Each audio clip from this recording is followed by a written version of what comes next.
Welcome to Local SEO Unlocked, your ultimate guide for mastering local search marketing. Dive deep into the dynamic and ever-changing world of search. Whether you're aiming to boost visibility or engage local customers, this podcast is your pathway to not just being seen, but becoming a local favorite. Now, here's your host, Christian Hustle.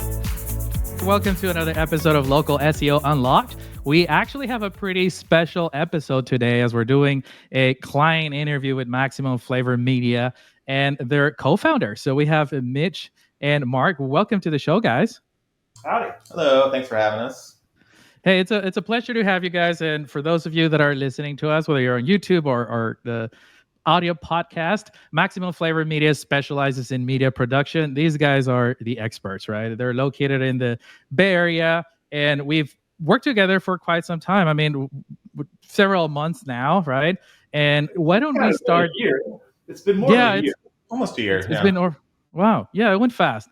So why don't we start there? And either of you start with a little bit of your story. Like, where do you guys come from, and how does Maximum Flavor Media came to be? I'm gonna go. So let's see. So I was in LA doing video stuff in LA, bouncing around at production companies, doing the commercial music video thing.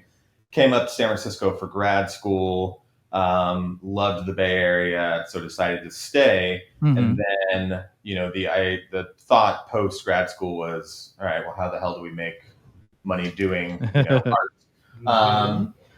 And I was remembering actually back when I was a freshman in college, I had a job at Borders Books and Music, if you remember. They are since gone, but and I had to watch all these training videos, and they were awful. I mean, this was like 1998, 1999, but these videos were definitely from the 80s. And it was just awful, and I said, why, I was like, the technology's better. People are smarter now. Like, why is corporate video so awful? And that was sort of, the idea behind starting the company.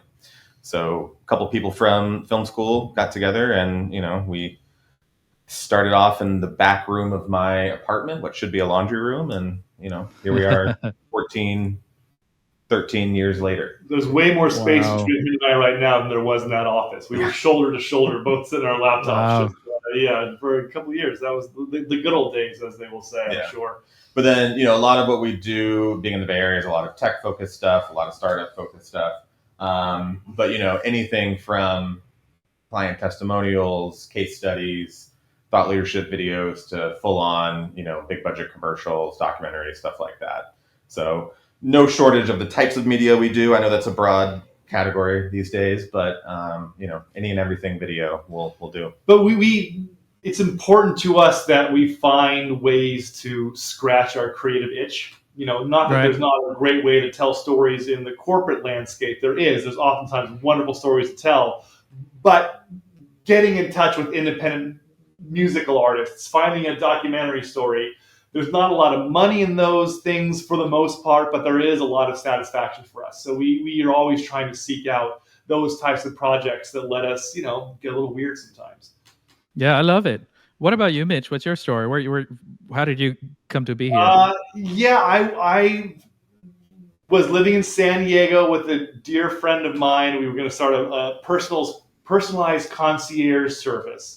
And then before that worked, I fell into... Did you just go away, Christian? I'm here. Okay, cool. He was just making you big. So I don't like that. So I got a temp job at an office because I needed something to fill in the gaps before that happened. Turned into a full-time gig because the other thing didn't happen. And then I finally just decided to pursue what I always wanted to, which was to be a writer. And so I went to grad school for my screenwriting degree, met this one and a few other dear friends. And I knew I always really, really wanted to be on set. And so he told me that I'm pretty good at yelling at people, so why don't I come on set? And so I did. And then from there, just learned how to be on set, learned how to run a set. Did some years as a PA, the lowest rung of the production totem pole, while we were waiting for Maximum Flavor to be able to be a full-time gig. And then, yeah, got to say goodbye to that world and did this full time. And so, I'm not writing scripts very often anymore, but the thing I do get to do, which I really enjoy, is create a beginning, a middle, and an end, a wonderful story from an interview. You sit down with a 3 hour long interview that just runs the whole gamut of conversational flow, and then after a couple hours or days or sometimes weeks of editing, here's a sweet little story that makes a lot of sense that kind of came from nowhere in many ways. And so I take a lot of satisfaction from that. And then ultimately, I love working with my clients. Getting to know these people, getting to know what they're passionate about, what their businesses are, and then finding a way to tell their stories is really where I derive most of my joy. And being able to work with dear friends. We have an editor in the room too, who are good friends of. We're three of us have been together for 13 years now, and we still like each other. So that's a gift in its own. Especially being starting in a small room. Now, it sounds like since the beginning, you guys picked up and focused into the corporate world, which typically when you start, a service company, you venture out whatever you can get, and then you niche down from there. It sounds like you guys just jump right into the niche and the opportunity. Is there any learnings that, whether you said, hey, I picked the right vertical or the right specialty, or did you regret, or at a certain point back in the day, ever regretted it? Well, I think, the big, I would say this is entertainment in general, and it's certainly specific to what we do, is talent is a given and an assumption. Someone assumes if you're in business, you know what you're doing. So it's really about who you know and what sort of, making people aware that you exist. So when we first started out, we knew no one, pretty much. My dad worked for a commercial construction contractor based on the East Coast, but they had a space down in Southern California. And so I knew some of his coworkers.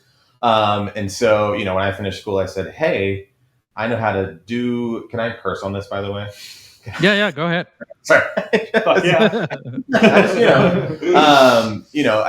I know how to do some shit. So if you need us, use us. And so that's slowly, we kind of made, I'd say our first handful of clients were definitely in the construction space. You had that solar company that didn't finish their project, and they made you create their pipelines out of Photoshop because they wanted to show a finished product. There was that. There was our first job where but that's the stuff. But the point is it was we sought out the first job based on anyone who would give us a job, Right. And so at that point, and then we sort of found a niche there because we knew how to, we started to learn the terminology of the industry. We started to learn about safety in the industry and, the kind of working hours and flexibility. We got to know that industry to the point where it was just easy for companies to hire us.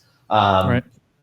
That being said, because I get served up a lot of kind of social content like this, and everyone's got the keys for this and the keys for that, and I do realize there is a value in honing in on one specific market, be it tech or for instance, there's this guy who got served up to me. He's a video production company. All he does is videos for dentists. That is his bread and butter, is videos for dentists. But he has locked that segment down. So I think there is a value in that. But, for better or for worse, that kind of monotony is what made me want to be in this industry in general, not doing the same thing every day, not being in the same place every day. And so, while there are certainly markets that we focus on, I want to be as broad as possible because I want to, part of what keeps me interested in this business is seeing new things, exploring new ideas, seeing new places. Right. And I don't think we would get that same sort of satisfaction if we were just doing the same kind of video every day, day after day. Yeah. And ultimately producing a video, editing a video, delivering a video is the same thing regardless of the industry. It just is a matter of us taking the time to understand a new industry and a new client. Yes, we know the 1, 2, 3 steps of making it happen, but to make it happen in a way that's satisfying for this new person, this new industry, does take a lot of research and a lot of just talking and figuring out what you're all about in your niche and where can we show you off. Absolutely. And I think that it's because I know back from our initial conversations, you guys took off and built it just referral based, right? Oh, 100%. Yeah. I mean, it's all been, I think, there was maybe 4 or 5 months, 5 years ago where we were doing some Google ads. And I think we got, Mm. it was like the first day we started running ads, we got a job. And I was like, okay, great. All right, let's It's easy. But then, I would say that was a game that I did not understand how to play or how to keep on top of it or how to search for, the lowest CPC for this keyword and this and that. And so we basically just went, referral, word of mouth. And that worked for quite a while. Well, that strategy works until it doesn't. Like it's great because when we're busy and we have work coming in, other people are talking about us or sending friends our way or colleagues, and that's all well and good. But then suddenly you look up and you have a slow week, and like, oh shit, now what do we do? Yep. And that's when we hit marketing for a week or two, and then boom, we get busy again, busy enough not to have to worry about that. Head down to work, and then a month or 2 months or 6 months later, it's slow. We look up and go, oh shit, we have to do that marketing thing again. So we're filmmakers. We're not salespeople. And yes, we should be able to and often do wear many hats as owners of a small business. But the hat we want to wear is the one that lets us make videos. Right. I mean, doing what you love, right? Like that's why you started the business to begin with. So that makes sense. And so is this where you started venturing out and because I know you guys came from word of mouth as well for us. So that's how we connected and that's how we met. But what triggered that? Like, hey, you know what? I think we're ready to bring in some help, or what was that thought right there? I think I'll let you obviously talk about, how we found Christian. But I think what ultimately did it for us, I mean, COVID happened, and that the first few months of that year or of that situation, we'll call it, every job we had got canceled. We were scrambling to figure out, whatever. Everyone there was knows. a solid couple months where we thought we were just done. Yeah. There's no way we could get past it. I mean, everyone knows that story. But I think, come June, July of 2020, all of a sudden we became really busy. And it was because a lot of people pivoted to doing either virtual meetings, virtual this, virtual that. Oh, let's send a film crew instead of, half our company. So, we were out in the mix, but it was a good year for us. We did a lot of live streaming, stuff like that. And then, as COVID kind of slowly went away, we saw the effects, I would say kind of the aftershocks of COVID, which was, especially in the tech industry, there was a lot of hiring, to kind of keep up with. I mean, you look at like the company Zoom, I mean, they grew like, I don't know the statistic, but something crazy during COVID. Yeah, I remember. So there was a lot. Point is, after COVID kind of wind down, there was a lot of money that got spent that the bill collectors were coming to collect on. Lots of downsizing, lots of mass layoffs. And also a lot of people went internal too and ended up hiring production crews. Well, actually quite the opposite happened. A lot of internal crews were getting laid off and they were going external. But point is they were doing a lot of layoffs. The economy was down, and so marketing spend is usually one of the first things to go, and that slowed down big time for us.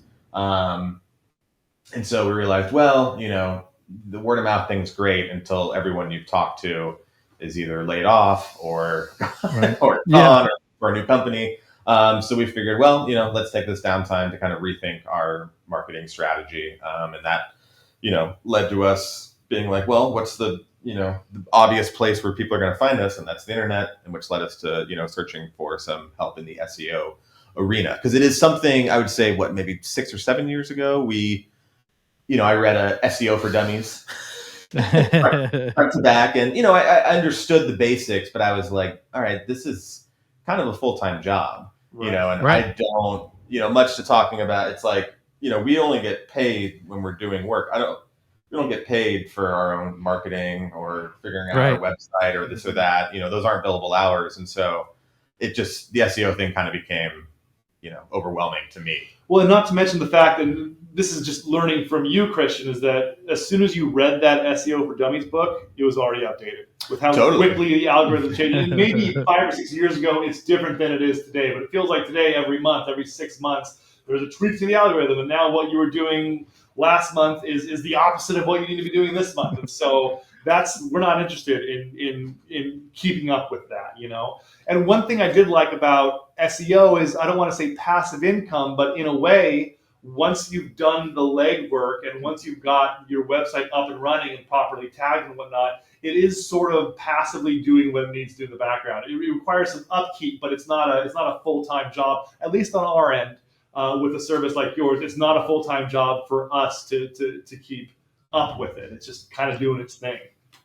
Yeah, and it's one of the things that I talk about it all the time, where it just becomes part of your asset, right? Because now your website legitimately is part of the business. It is part of your asset. It's like it's a machine now working for you. It's just like it's just a snowball effect where like it is heavy front loaded, right? Like we had to have a lot of calls and we did a lot of work at the beginning to try to get the ball rolling. And now I think we're in a spot where like now you guys are seeing the fruition, and now you're coming up with great content, right? Like you've done it, doing blog posts and new pages and things like that. And how has been that experience going from, you know, where do we start to today, you know, a year later? What has been that whole year experience look like working with us? I think one of the things I complain most about in our role is there's no, we don't have a boss. We also don't have kind of that, we're older millennials, but millennials, is that sort of like, am I doing a good job? Am I doing what we're supposed to do? We're sort of making this up as we go. And yes, you learn some stuff along the way, but it's like, I don't know what the hell I'm doing in terms of, designing a website, this and that. And so I think, having sort of that, to be able to ask y'all questions, like for instance, I think we were chatting, we're doing the location specific pages, and, I sort of picked up what you were laying down is, it was less about sort of the region as a general and really just picking off each little geographic location, assuming people are searching on that, and I would have not come to that conclusion myself, even if I had that thought, it would still be like, well, is that, if I make a page for every city, is that going to hurt us or help us? Or is that just becoming spam content? Right. I didn't know in order to have the time to research. So I think getting a sort of, action item list was super helpful. I think it's also helpful for someone on the outside to ask you questions about your company that you probably haven't been asked before. Just to kind of, we know how our company works, for better, for worse. If we're doing it right or not, who knows, but, when someone kind of who has worked with other companies is asking some questions, it makes you kind of look inward and think about that kind of stuff. But on top of that, I will say it was also, we've talked about doing a blog since we started, we still are always talking about doing more social type content, and sort of having that team, behind us to keep that process going. Mm-hmm. Keep us accountable, not doing this ourselves. Certainly helps, but also, I mean, you made it, when it came time to, make all the pages for kind of our specific sets of services, that, once we kind of talked about what y'all were looking for in terms of, what is going to give us the most kind of bang for our buck, it just became easy. Yes, it was getting the copy and finding the assets and doing all that stuff, but it felt like there was sort of, you weren't doing it for nothing, if that makes sense. Where I feel like, right. When I was doing the website originally, I was doing it based on nothing. I was like, well, let's put some photos up. Let's put some of our work. We just need a space for people to land on. It never occurred to me like, the website itself can be, a sales tool. Well, and just it's a sales tool. In my mind, it was just the website's there to show that you're a real company. If you have a website, then they must be real. That's kind of where I left it. When but when things slowed down, it made sense to use all the tools we had to our disposal, and we certainly were not using the website to its potential. And to be honest, it was hard spending money when you're trying to raise money, but it was one of those costs where we're like, okay, one client shows up to do this effort, two clients show up to do this effort, then we've covered a couple of months of this effort. And so, that seems like a reasonable cost risk there for us. And it's so far paid off. Mm-hmm. That's awesome. And again, we're in that stage where, like, thank God, knock on wood, it's paying off, and I know you put a lot of trust in us to make this work. But we're in that spot where, like, okay, well, once you have that foundation, right, that snowball just keeps growing and growing and growing. Eventually, you're just like, okay, I gotta be more picky with the clients that come in, right? And that's where we want, of course, that's what we want to see. Take us to church, Christian. Let's do this. Yeah, yeah. Go ahead. Go ahead. No, go ahead. Oh, I was just, it's just to kind of tack on. It's all the little things too, like figuring out Google Maps listing, and these, I noticed just as we were posting the pages, like, having control over, if we share a specific page on LinkedIn or something, having control over the thumbnail and what gets displayed there, like just have, like, I was realizing there's a lot more ability to sort of, I feel like I have a lot more sales tools just in the fact that, like, I was never necessarily proud of our website. So it was like, all right, if you need to see, go to our website, you can see the, proud of our work, check out our work. But, if we have someone who reaches out because they're looking for something specific, it's great knowing that, like, I have an asset to send them, which is, has catered, examples of our work specifically for what you're trying to make, talks about exactly what you're trying to make. And it sort of is not this kind of broad, we do videos. And it's like, well, great. That can mean 700,000 things these days, So it's like, what kind of, work do you actually do? So yeah, I think, overall I've seen it as a huge benefit for sure.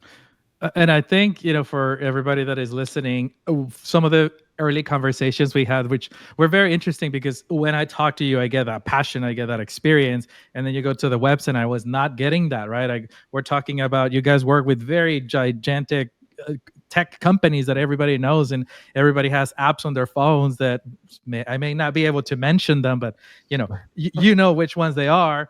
And they were not on the website, right? So all these little tweaks that we've been continuously adding, that I would probably recommend this to everyone, right? Make sure that you have those. If you work with big logos, in our case, like we work with Ford and Kia, GMC, and those big logos that are recognizable, is like, well, we gotta add them in there, right? Like, that's what people know. Not and in your case, it was the same thing, right? It's like, let's bring that energy, let's bring more specialty into the services, list them out, add those logos in there. And another interesting one for you guys was also, typically people don't add a portfolio, or they don't have anything about their previous work. You guys were on the other extreme, right? Like, there was too many. And so we were able to yeah. So it was like, let's filter them out. Let's show people what they want to see in that page. And then we spread them out in a different way. And I think it's just been a very strategic approach, right? And I think, to your point, I mean, you had a lot of ideas. It was just a lot of at least giving you the foundation so that you can go in and build it up on top of that. Mm-hmm.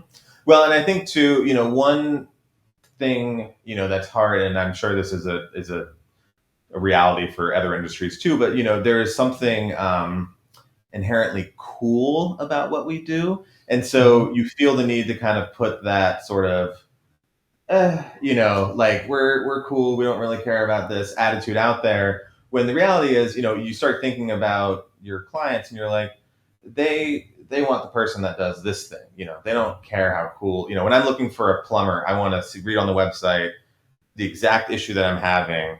I want to know that they do that. And then I'm like, great, I'm talking to you. I don't care what he looks. Steve Jobs' house. Right. I don't really care what they look like. But, it's a balance, but I think, sort of talking with y'all, made us realize that, like, okay, there are, for the same reason that on the, on our site, we were featuring a lot of music videos because they look cool, they're visually interesting. A lot of people, a lot of our clients like that idea, but, like, if I'm searching for someone who can make a, sexual harassment training video, and, I'm seeing a thing with like dancers and whatnot, it just sort of, it wasn't, there was an inconsistency there that I think, y'all help sort of, focus. And not to say that we can't do the training videos and the music videos, but let's sort of, it doesn't all need to be on the same thing, For some reason, it was important for us, for everyone to know that we did all this stuff, when, that it doesn't matter. People just want to see what they're trying to make.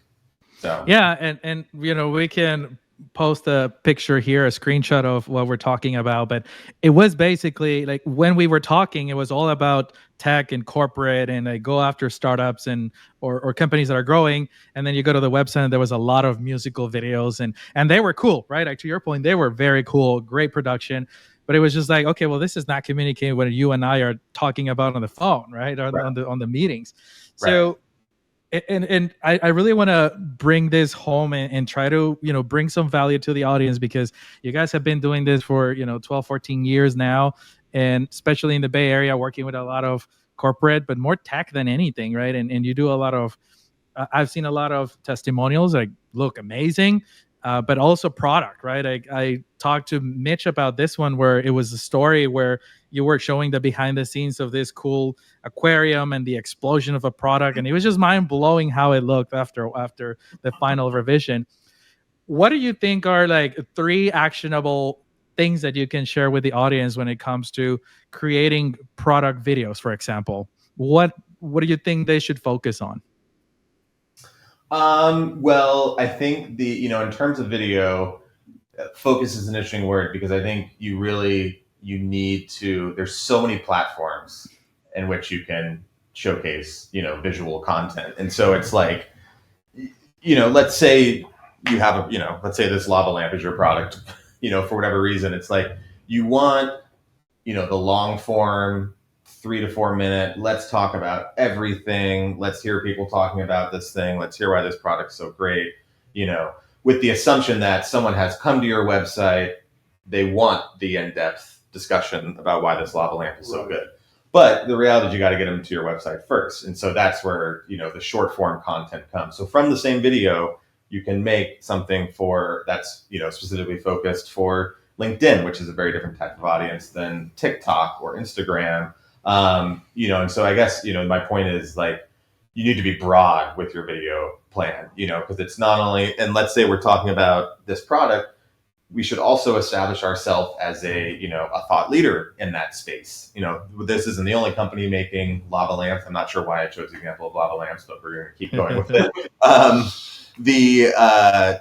So let's, beyond just the product itself, let's establish, the executives of this company as, pushing boundaries in terms of thought. This is the first lava lamp that uses this different kind of gel in the middle, and this is why it's interesting. But it's less about focusing on their product in particular, and focusing more on the lava lamp space, all lava lamps. Right. And so that way, maybe someone saw a video on LinkedIn of someone talking about, why hasn't the lava lamp changed in the past 30 years, and then they're like, well, this guy seems to know. Oh, and I bet you his lava lamp company is fantastic. So let me go to his website and now watch this more product focused, thing. The point is, it's not about making one video. We've actually found a lot of success with clients who engage us on like a ongoing retainer type model, where it's, you're not hiring us for one product, you're hiring us to basically build out your whole video strategy. And that means, which kind of leads me into my second point, which is once you get content, you need to be continuously posting content. Much to like how we started doing a blog. I'm now like, great, we had a great blog post 2 weeks ago. So now what? It's like you got to keep putting this out if you want. And much like video, you need to keep people engaged. You need to have fresh content. So it's about doing it, often. And it can be short form. It can be revisiting stuff you did months ago. It's just, you need to be posting 2-3 times a week from the social channels, to keep people engaged, and then, I'd say my third thing would be that it's just, we're assuming at this point someone's doing video. If you're not doing any video, then start. Start doing it. But it's, it's just not to be afraid of it. I think one of the values of, for better or worse, where we are now with content is anyone can make it. It does, but the reality is it doesn't mean that it's going to be good. But the point is, there's a lot more voices out there, and so it's even though we've done this a lot, we kind of know what works. Sometimes it doesn't work. Each situation is going to be unique, and one of the things we really enjoy is collaborating with our clients, because even though they don't understand the ins and outs of how to make something happen, they may have a fun idea, and that, could lead to becoming the next viral whatever. So it's, don't be afraid of it. And that's where the collaboration comes in so important, because they don't know how to make a video, but we do. But we don't know their product like they do. So that's where you need to have that conversation, so that we understand what makes their product better, different, unique than the other products out there. We can leverage our skills as video producers for sure on anything. But to actually really understand and focus on those moments or those things that make their thing special compared to the other things, that's where we can bring them their most value. And the only way to do that is to properly understand what it is that they're bringing to. And so I know that some people think that maybe, oh, well, we hire, maybe let me take a step back. There are some creative agencies out there who you bring something to, and this agency does A, B, C, and D, and does all the marketing, does all the research. We're not quite a creative agency in that scope. We're not a marketing agency. Yeah, correct, yes. But so that's why we really love to collaborate with a company's existing marketing team. And then we can chat with them, and then through our conversations really understand what and why and how to make their product sparkle. That's great. And is there a specific story that comes to mind where you just love the partnership, and how did that go? Like, how did you go from, hey, this is my dream, and you guys sparkle the magic, and this is the crazy result? Because actually, now that I think about it, you guys won an award as well. So like, guide me through, like, what is the process there, and what does that look like for you guys? Maybe one of the stories come to mind. Yeah, so I have, one of the electric scooter companies, there's many of them, is based here in the Bay Area. We started working with them actually during COVID because they needed some, everyone was all about COVID safety during COVID. And so it was companies all about it was like having something that shows how, our customers are being safe, but more importantly, how our workers being treated, and, all that, whatever. So we did the stuff, and then those were somewhat boring videos, kind of your standard corporate video. And then, we had a good working relationship with them, and I kept sort of expressing the desire to do more of the advertising side of it. These are cool machines. It'd be fun to, do some cool driving tracking shots, cranes on cars and stuff like that. And the opportunity finally came to us from the company. And what I loved about this client, so this client he was barely even a marketer. He had just kind of been tasked with, they were releasing a new product, a new version of a scooter, and they needed, to announce it. And so this was, the piece that they needed was, it was a commercial, it was a product video, it was being used to, as you can imagine, these companies run through a lot of red tape with municipalities. So a lot of times the content we're creating is to kind of put city officials at ease that this is why, we're not going to screw up your city with these things. But the nice thing about this is the client came to me and said, this thing needs to look cool. There's so many of these things, they all do the same thing, but this needs to look cool. And when we were doing the photography of the new product, I hired a film photographer because I wanted it to have this sort of like hipster, vibe, rather than it being so corporate commercially. And I was like, great, we can run with that, because that's exactly what I want to hear from a client, is like, we want it to look cool. And so that project, it wasn't the biggest budget we would have wanted for that, but we were able to pull it off, use some really interesting lenses, film it in a way that it was more of a lifestyle piece than it was a commercial. I mean, it had the commercial aspects. It got the points across about why this new product is better than the last and competitors and whatnot. But it really was a lifestyle piece. It wasn't. It was like, just look how much fun you could be having in life riding this thing around. Cut to that, it won some awards this year, which we're really happy about. And, I think that was a good example of, a client sort of giving us a concept to run with that just really made sense to me, and therefore, it ended up being a project where like I was really stoked, the client was really stoked, and ultimately it was a piece that, so you can imagine in the corporate world, a lot of the stuff we produce, while it looks good, sounds good, and it serves its purpose, is not something I'm going to have people sit down and watch, be like, hey, you got to check out this new video on privacy settings. It's amazing. Like it's just not, but the videos on privacy settings still need to be made. Right. So that was a really cool opportunity. And it's, product's great. We can share a link. It's online and yeah, couldn't be happier with it. So. Yeah, I've got two clients like that. I think one, we're just wrapping up right now. Mark just finished the color correction, the final color correction on it this afternoon. But it's for a healthcare system, and they're marketing to a bunch of nuns that are all of retirement age. And it's a very niche video. It's going to be showed to 30, maybe 50 people. But if 3 or 4 or 5 of these people decide to join up to this healthcare system, then the budget of the video will be justified. But that's really fun to be in that world that's so very specific. Yeah, nobody is going to see this video. It's not going to be available public. That's fine. But the people that are seeing this video, I'm speaking directly to them. This from beginning, middle to end. This is designed to reach these women and to really help their lives be better. So that's a fun exercise to think of such a small market as opposed to a broader market, like say a scooter company that the whole internet's going to hopefully see. And then another client we have is a robot.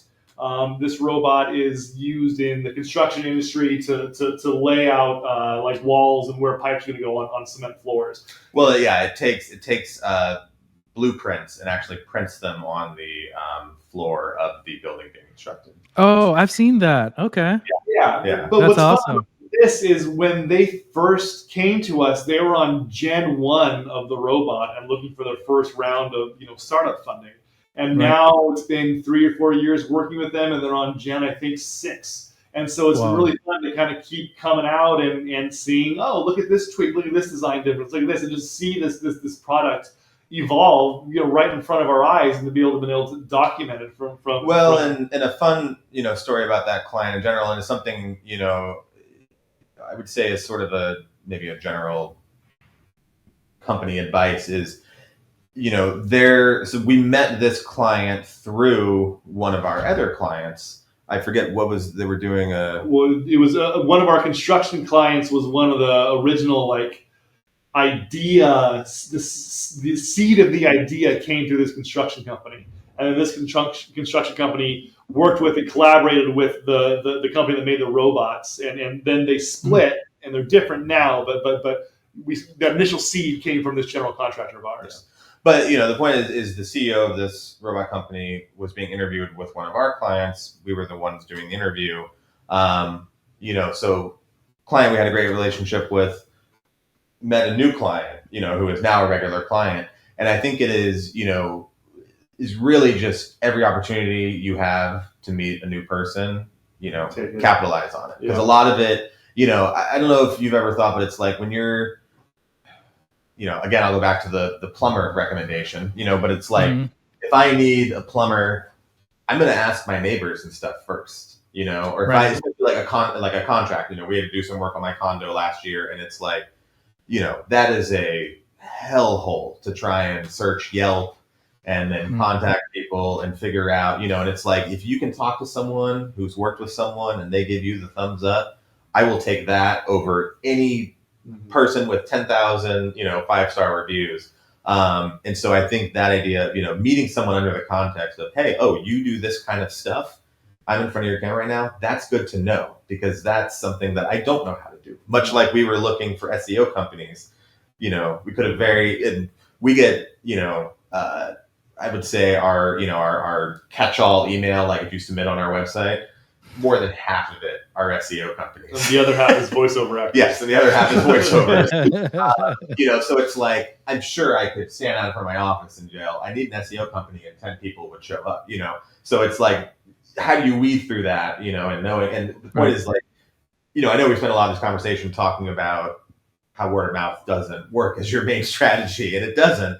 But when those word of mouth opportunities come up, make sure you capitalize on them, because like meeting someone under the context of what you do is like, the best kind of introduction you can ever get. Well, and that's going back to how we wound up meeting you. Was I did just that on my social media. I said, we need SEO. Does anybody out there have a good experience with an SEO company? And one of our trusted, most badass vendors that we have was like, oh yeah, try this person. This person ended up not being what we needed. They were a much bigger scope than what we were looking for, but they said, we got this guy, Christian. And so that's how we got turned on to you. And then I also, doing due diligence, reached out to, I think, 3 or 4 other conversations I had with other SEO people. Some were much more expensive than you and some were much less expensive than you. But it was just the general vibe I got speaking with you. I really felt like you understood where we were in our growth as a company and where we were trying to go. And you weren't trying to upsell us. You weren't trying to lowball us. You were just being, this is what we do and this is why we do it. And I really just appreciated that. And you even let us, you came up with an initial offer. I don't know if you want to tell the whole world this, but we were like, that's a little bit more than we want to spend. But can we work with something in between where, we can do the majority of the legwork on the website. You just give us recommendations on what to do. And so, I will always appreciate that yes, you agreed to lower your rate a little bit on the assumption that we would hold up our end of the deal and actually do some of the legwork for you. And I think we held up our end of the bargain and you held up your end of the bargain. And now, that legwork isn't needed quite as much as it was. We're kind of cruising now. Well, and I think, to that, it's you want to work with someone who can be flexible with you as a company, and that's something we try to do with clients as well. Right. It's, I can very easily say, this is my day rate. Here's how much it charges to have me show up somewhere.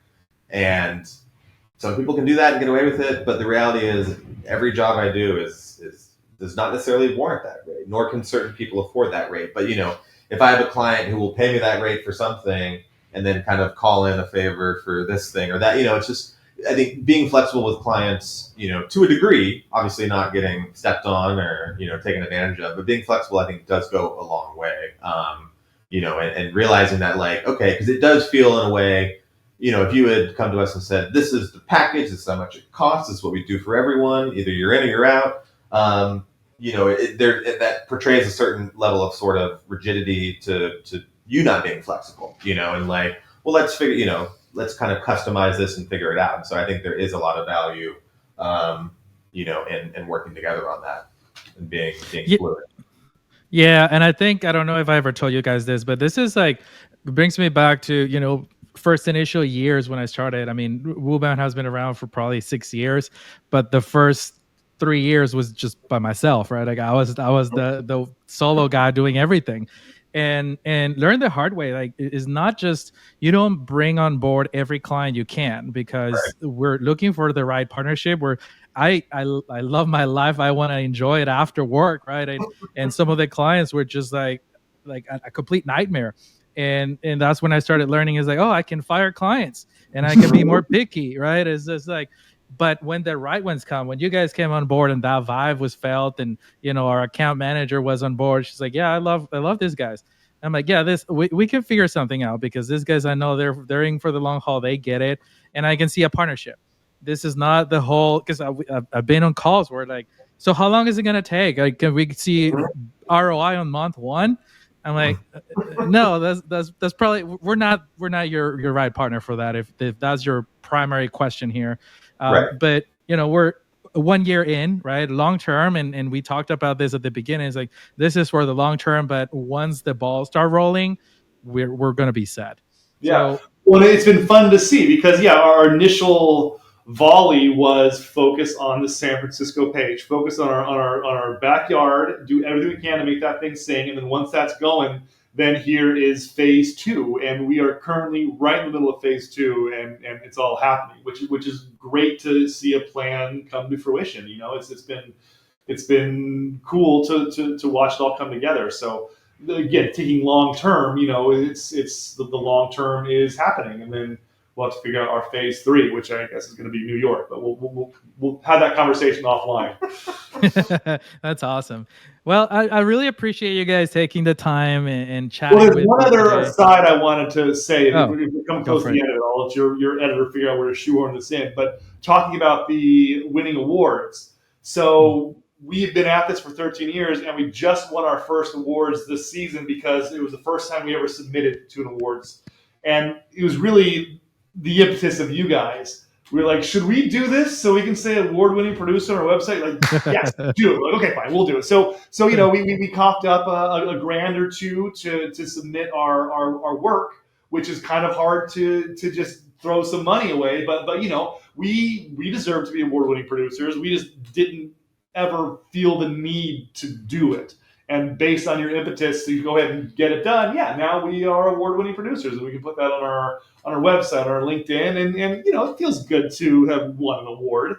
Whether we could have won many over the years, I'm sure, but you know, like just essentially, it was your motivation to focus our efforts and our time is what convinced us to submit and get our awards. So thank That's you awesome. for that.